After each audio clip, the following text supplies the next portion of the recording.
Tenir plus longtemps est un challenge et vous cherchez des positions pour vous aider. À la fin de la vidéo, vous aurez vos réponses. Et je veux juste rappeler ici que c'est dans notre nature humaine d'éjaculer vite. Ça vient d'un vieux réflexe de survie. Bah oui, imagine à l'époque où on vivait dans les grottes et où à tout moment un grizzly pouvait débarquer pour nous dévorer. Bah les gars, on n'avait pas intérêt à mettre 45 minutes à éjaculer. Plus on allait vite, plus on avait de chances de survie. Et plus on avait chance de féconder la femme, donc de se reproduire. Bon, maintenant qu'on sait qu'on descend d'ancêtres qui ont éjaculé assez vite pour qu'on soit là aujourd'hui, qu'est-ce qu'on fait? Parce qu'on vit plus dans une grotte. Vous avez peut-être envie de gagner quelques précieuses minutes qui vont vous permettre de donner plus de plaisir à votre partenaire. Et vous d'en prendre plus, de profiter quoi. Parce que le temps moyen de pénétration, il reste autour de 3 à 5 minutes seulement. Pourtant, virtuellement, on peut tenir 1 heure ou 2 heures à partir du moment où on maîtrise tranquillement et choisir le moment où on éjacule. Ça devient plus un paramètre en fait. Ce que vous allez apprendre concrètement dans cette vidéo, on va d'abord voir des positions classiques qui sont les plus propices à vous permettre de tenir longtemps. Ensuite, je vous livrerai de nouvelles adaptations de positions que vous allez vous pouvoir utiliser. Et enfin, je vous donnerai des positions plus avancées. Mais surtout, je vous apprendrai à personnaliser l'expérience. Personnaliser vos positions en fonction de votre situation à vous, pour une vraie approche sur mesure. Et restez bien jusqu'au bout de la vidéo. Je vous proposerai une autre approche qui vous permet de tenir beaucoup plus longtemps et qui est encore plus efficace que juste changer de position. La première position classique qui peut permettre de tenir plus longtemps, c'est les petites cuillères. Alors vous pouvez taper dans Google « position des petites cuillères » si vous voulez voir à quoi ça ressemble, puisque moi j'ai pas le droit de mettre un dessin ici. Mais vous pouvez simplement visualiser que les deux partenaires sont allongés et que vous allez vous positionner derrière elles. Visualisez une première cuillère, une deuxième cuillère. Vous êtes derrière elles, allongés tous les deux sur le côté. C'est assez parlant. Pourquoi est-ce que cette position elle permet de tenir plus longtemps? Tout simplement parce que les mouvements ils vont être limités en vitesse et en profondeur. Donc ça va favoriser pour vous le fait de pouvoir contrôler le rythme. C'est d'ailleurs pour ça que c'est aussi une des positions que je recommande pour démarrer l'anal. En plus, les petites cuillères sont une position intéressante pour travailler sa connexion avec sa partenaire. On peut l'envelopper dans les bras pour augmenter le caractère de protection, de sentiment d'enveloppement qui peut aussi être très agréable dans cette position, quand on est la personne qui se fait envelopper. Donc si la tension commence à monter, n'hésitez pas à passer en petite cuillère. Ça va vous permettre de redescendre en intensité et de travailler autre chose avec votre partenaire, sur ce côté justement enveloppement. Et dans cette position des petites cuillères, vous pouvez aussi adapter le degré de contact que vous allez avoir avec votre partenaire. Vous pouvez plus ou moins coller votre dos, ou plus ou moins vous en éloigner, selon l'angle. Et ça, pour mieux contrôler. Ensuite, le 69. Bah oui, le 69 est une position. Vous pouvez changer de terrain et aller sur une stimulation qui soit orale, pour, au-delà de varier des plaisirs, vous permettre de mieux contrôler. Ça va aussi vous permettre de vous concentrer sur autre chose. Puisque pendant le 69, vous allez aussi être concentré sur donner du plaisir à votre partenaire. Et si vous faites un cunilingus avec votre bouche, ça nécessite aussi de la concentration. Donc ce moment-là peut vous permettre aussi de retarder un petit peu l'éjaculation, en passant dans ce 69,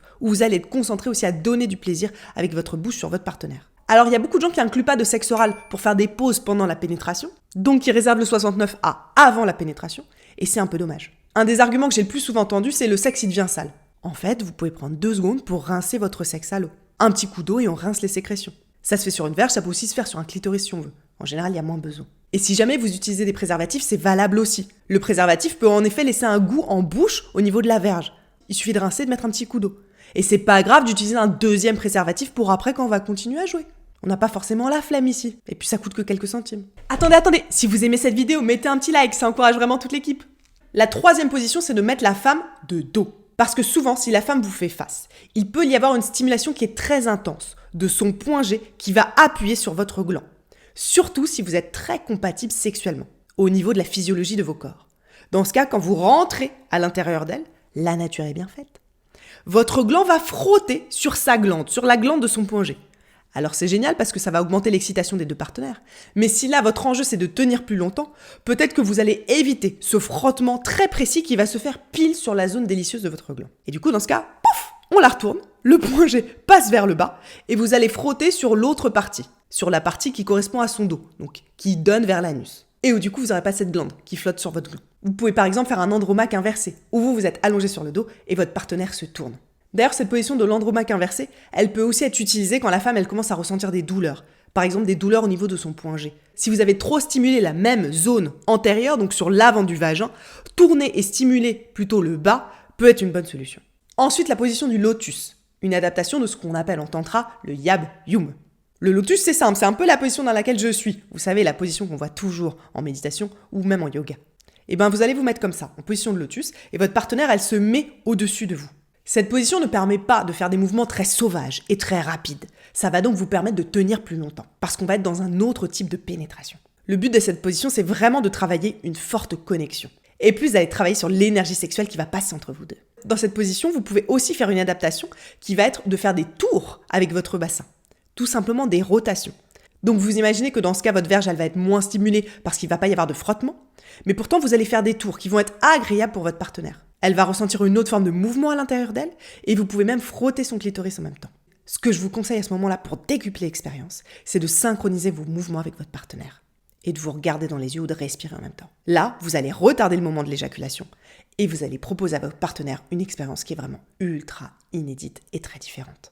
Donc non seulement vous tenez plus longtemps, mais en plus vous faites une expérience qui est beaucoup plus sympa et différente de d'habitude.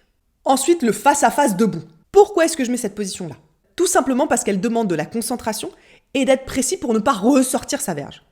Du coup, ça ne permet pas de faire des gros mouvements très rapides qui vont faire éjaculer très vite. Donc, vous allez tenir plus longtemps. Alors, le face-à-face debout, c'est simple. La femme se met contre un mur et vous venez en face d'elle. Elle peut garder les jambes à plat sur le sol et vous la pénétrez comme ça directement. Alors, vous imaginez bien qu'en plus, la pénétration n'est pas très profonde. Donc, la stimulation n'est pas très intense non plus. Donc, vous avez un contrôle sur la profondeur et sur le rythme pour éviter que votre verge, elle ressorte. Donc, cette position permet aussi de tenir plus longtemps. Tout simplement parce qu'il faut garder l'équilibre dans cette position-là. Alors il existe une variante un peu plus technique, puisqu'elle nécessite plus de souplesse de sa partenaire, qui s'appelle la danseuse étoile.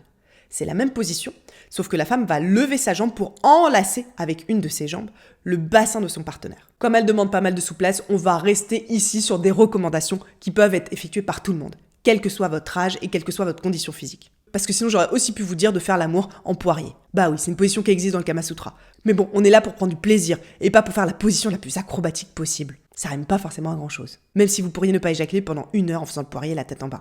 Maintenant, dans cette deuxième partie, je vais vous proposer des adaptations de position. Alors en premier, une adaptation de la levrette. Bah oui, parce que la levrette, c'est une des positions préférées quand même des Français. Et pour les Français qui veulent tenir un peu plus longtemps, parce que la levrette est quelque chose de très excitant, visuellement, de voir le dos de sa partenaire, d'avoir cette position qui était primaire, très animale, et qui donc suscite beaucoup d'excitation.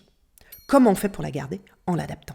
Eh bien, on va réduire la profondeur possible de pénétration en premier. Bah oui, parce que naturellement, la levrette dans la position classique permet d'aller très profond. Et ça peut exciter très vite. Au-delà de faire mal à sa partenaire si on ne maîtrise pas. Donc on va réduire l'angle pour réduire la profondeur. Comment on fait ? On transforme la levrette en ce qu'on appelle le sphinx. C'est simple, votre partenaire, plutôt que d'être en appui sur ses mains, va passer en appui sur ses avant-bras.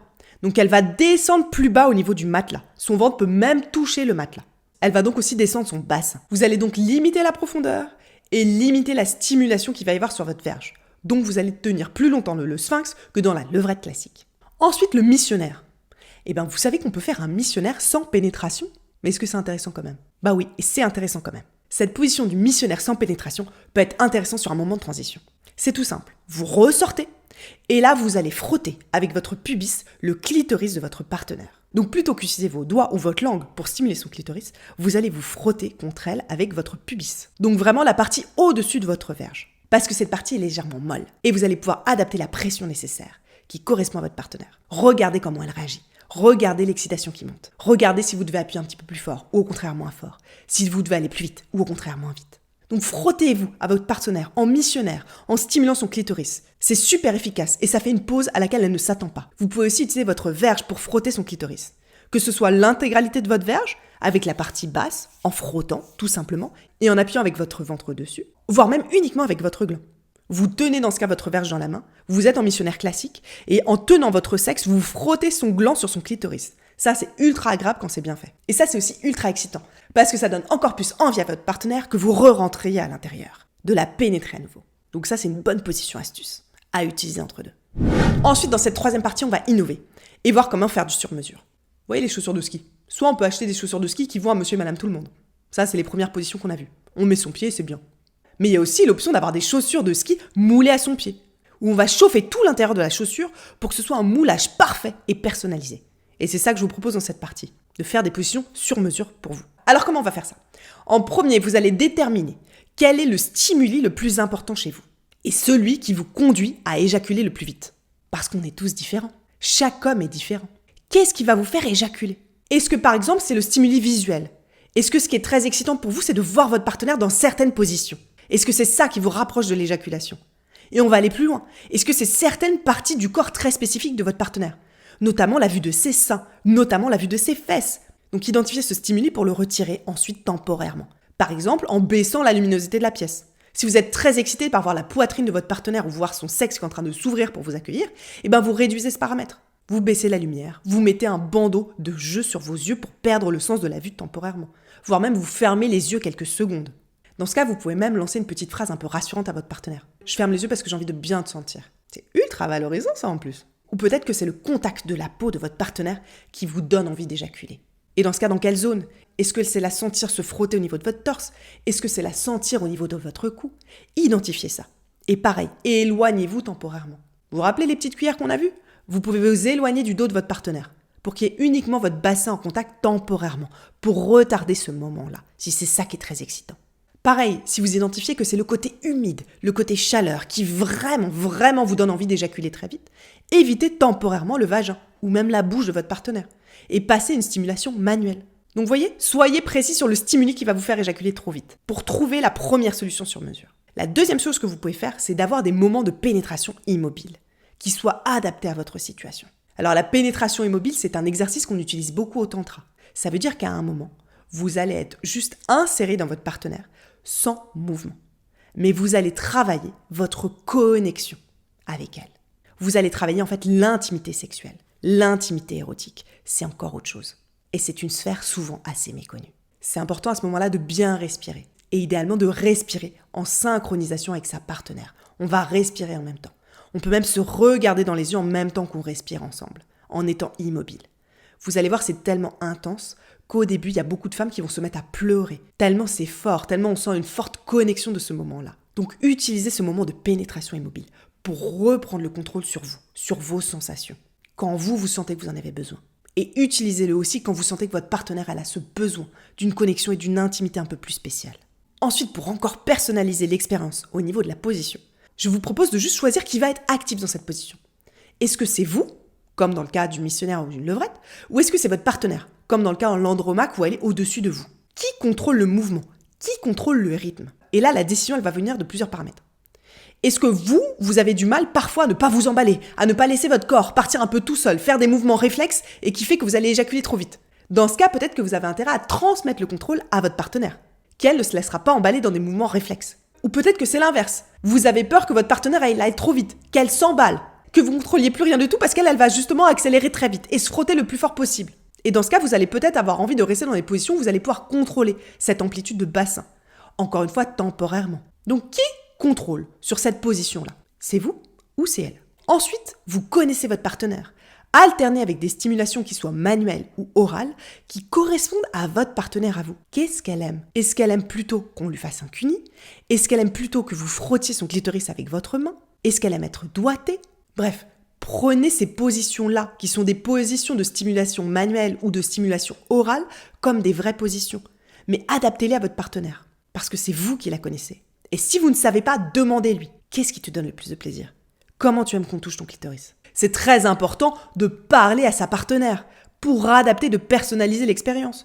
Vous n'êtes pas tout seul là-dedans. Faire l'amour, c'est une danse à deux. C'est un jeu érotique. Vous n'avez pas à garder toute la charge mentale de l'acte sexuel. Donc parlez à votre partenaire. Vous pouvez lui dire « j'ai besoin de ton aide ». Ou vous pouvez lui dire « là, je sens que ça monte trop. Aide-moi à ralentir ». Ou « cale-toi sur mon rythme ». Donc échangez avec elle. Vous pouvez même le dire en avance, mais vous pouvez aussi le dire pendant, en expliquant que là, la tension, elle monte. Et que vous avez besoin de ralentir un peu, par exemple. En plus, ça lui montre que vous lui faites confiance, que vous êtes dans l'échange, dans la communication. Donc, parlez à votre partenaire pour qu'elle adapte la position avec vous. Parce que vous avez beau avoir toutes les astuces de la Terre, si d'un coup, elle décide d'aller super vite et d'accélérer, franchement, ce sera ultra compliqué de vous tenir. Et puis, soyons clairs, si votre partenaire, elle veut vous faire éjaculer, elle vous fera éjaculer. Voilà. Et maintenant, j'ai envie de vous livrer l'astuce, qui est encore plus efficace que changer de position ou de trouver une nouvelle position. C'est de changer de point de vue. Le sexe, c'est pas quelque chose d'utilitaire, c'est une approche plaisir. Visualisez la nourriture si ça vous aide. Là, le but, c'est pas d'aller prendre un shaker de protéines pour prendre le plus de muscles possible. C'est d'aller faire un bon repas. D'aller dans le plaisir de vos papilles, dans le plaisir du goût, dans le plaisir de la variété. En gros, là, ce que je veux vous dire, c'est que si vous cherchez des positions pour tenir plus longtemps, vous êtes peut-être bloqué dans une approche du sexe de performance. Et moi, je vous propose de passer à une approche du sexe plaisir. Changez votre mindset, changez de regard sur le sexe, sur ce moment que vous partagez. Parce que ce serait cool qu'on arrête de juger les hommes sur le temps qu'ils tiennent. On s'en fout de ça. C'est tellement plus important la capacité d'un homme à donner du plaisir plutôt que le temps qu'il va tenir en érection ou avant d'éjaculer. Moi, je trouve ça beaucoup plus intéressant de voir la capacité d'un homme à donner du plaisir et à prendre du plaisir, sans performance et sans compter. En fait, ce que je vous propose ici, c'est de sortir d'une boucle médiatique qui fait mal, où les hommes sont dans une course à la performance, à cause de ce qu'ils ont vu dans les médias, ce qui leur met une pression pas possible qui est ultra difficile. Imaginez pour un homme de se dire que tout le rapport sexuel dépend de lui, du temps qu'il va réussir à tenir. C'est ultra difficile. Ça met la pression au mauvais endroit. Surtout que, soyons clairs, 80% des femmes ne peuvent pas jouir avec la seule pénétration. Donc l'homme se met la pression sur tenir plus longtemps, alors que c'est pas la pénétration qui permet de faire jouir la femme. Qu'est-ce qui est plus important ? Tenir longtemps ou donner du plaisir à sa partenaire ? Si, comme moi, vous pensez que c'est le plaisir qui compte beaucoup plus que la performance, alors quelque part, la position pour tenir plus longtemps, on s'en fiche. Parce que si on se dit qu'il n'y a pas que la seule pénétration et qu'on va maximiser le plaisir, là, tout de suite, la pression, elle redescend. Donc mieux que de changer de position, changer de point de vue pour passer d'une approche utilitaire et performance à une approche plaisir. Dites-vous que vous allez faire l'amour en maximisant le plaisir que vous allez donner à votre partenaire et que vous allez vous ressentir.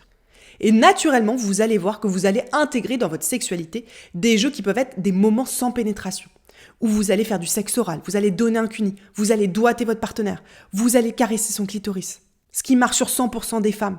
Et ces pauses où vous allez lui donner du plaisir, elles vont vous permettre de redescendre. Donc naturellement, vous allez tenir plus longtemps, sans même y penser, sans avoir à enchaîner 1 milliard de positions différentes. Ça va devenir une danse qui devient beaucoup plus naturelle et fluide, tout simplement. Et quand on est dans ce genre de danse, on peut tenir très longtemps. Moi, je fais très souvent l'amour pendant 1 heure ou 2 heures en faisant cette technique-là.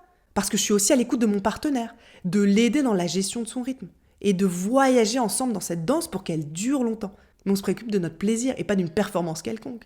Donc même si ce partenaire il tenait 5 minutes avec une autre femme, là il va tenir beaucoup plus longtemps. Donc voilà, en conclusion, vous avez des positions classiques qui peuvent vous permettre de tenir plus longtemps. Vous avez aussi des adaptations de positions pour garder vos positions préférées, comme le missionnaire ou la levrette. Et vous avez aussi tous les outils pour personnaliser l'expérience et créer les positions qui correspondent à votre situation et tenir plus longtemps sur ce paramètre-là, des positions. Mais comme on a vu ensemble, le fait de changer de position n'est qu'un paramètre parmi d'autres. Il y en a plein. C'est comme une boîte à outils que vous avez à disposition. N'utilisez pas seulement le tournevis. C'est fondamental d'utiliser le reste si vous voulez construire une maison en entier. La maison du plaisir. Et c'est comme ça que vous allez pouvoir aller sur tenir 1 heure ou 2 heures, pas juste en changeant de position. Et les éléments qui font vraiment la différence et qui composent cette boîte à outils, ils sont multiples. Il y a notamment travailler sa respiration. Le souffle, c'est la clé pour tenir longtemps. Ensuite, de travailler avec des exercices son endurance. Et ça, c'est quelque chose qu'on fait seul et qui s'apprend. Notamment en identifiant très clairement son point de non-retour. Ensuite, en musclant son périnée et en travaillant physiquement, physiologiquement, les choses qui vont vous permettre de tenir plus longtemps. Enfin, de communiquer avec sa partenaire pour que ce soit une vraie danse à deux. Et bien sûr, comme on l'a vu, s'il vous plaît, pour changer de point de vue. Et passer d'une approche performance à une approche plaisir, une approche de danse à deux. Parce que la meilleure façon d'améliorer ses performances, c'est paradoxalement d'arrêter de s'en préoccuper. Voilà, si cette vidéo vous a plu, n'hésitez pas à vous abonner à la chaîne YouTube. Plus de 80% des gens qui regardent cette vidéo ne sont pas encore abonnés. Alors allez-y.